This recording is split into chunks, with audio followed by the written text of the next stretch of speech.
பச்சை பட்டாணி குருமா பண்ணலாம். நான் பட்டாணியை நைட்டே ஊற வச்சு இப்போ காலையில் 3 விசில் போட்டு எடுத்து வச்சுருக்கேன். இப்போ தாளிப்பு போட்டுடலாம். ஒரு வெங்காயம், ஒரு 4 துண்டு இஞ்சி, கொஞ்சம் பூண்டு, இதெல்லாம் மிக்சியில் கொஞ்சம் கிரைண்ட் பண்ணிட்டு வந்துடலாம். இதை அப்படியே போட்டு நம்ம தாளிக்கலாம். குருமாக்கு காஞ்சிடுச்சு. இப்போ எண்ணெய் ஊற்றிக்கலாம்.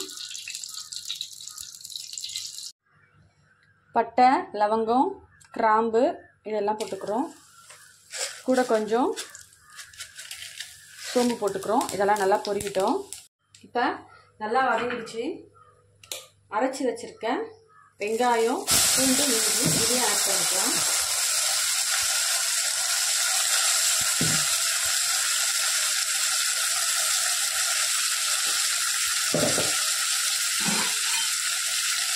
பச்சை வாசனை போகிற அளவுக்கு நல்லா வதக்குங்க. நெக்ஸ்ட்டு ஒரு தக்காளியை இதே மாதிரி மிக்ஸி ஜாரில் அரைச்சி அதையும் சேர்த்து ஆட் பண்ணுங்கள். பச்சை வாசனை போகட்டும், அது வரைக்கும் வதங்கட்டும். தக்காளி ஒரு 2 கட் பண்ணி வச்சுருக்கேன். இதையும் மிக்ஸி ஜாரில் போட்டு பேஸ்ட்டாக அரைச்சிட்டு வந்துடலாம். வெங்காயம் நல்லா வதங்கிடுச்சு. இப்போ அரைச்சி வச்ச தக்காளியும் சேர்த்து ஆட் பண்ணிக்கலாம்.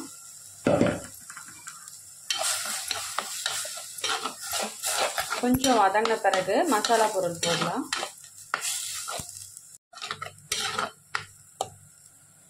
ஸ்பூன் மஞ்சள் தூள், 1 ஸ்பூன் மிளகாத்தூள், 1/2 ஸ்பூன் தனியாத்தூள்,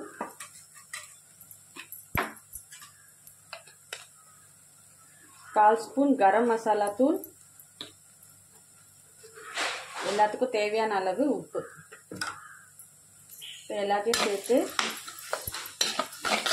மிக்ஸ் பண்ணிட்டு நம்ம பட்டாணி வேக வச்ச தண்ணியை இப்போ இந்த குருமாவில் அப்படியே எடுத்து ஊற்றிக்க வேண்டியதுதான்.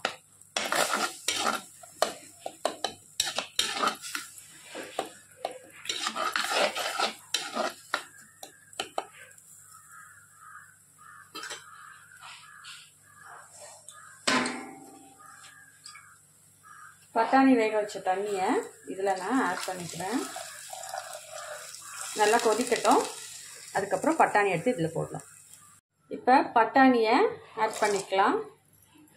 நல்லா குழம்பு சுண்டட்டும்.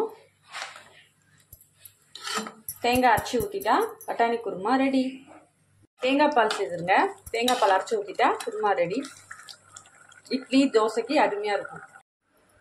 சூப்பரான பச்சை பட்டாணி குருமா ரெடி.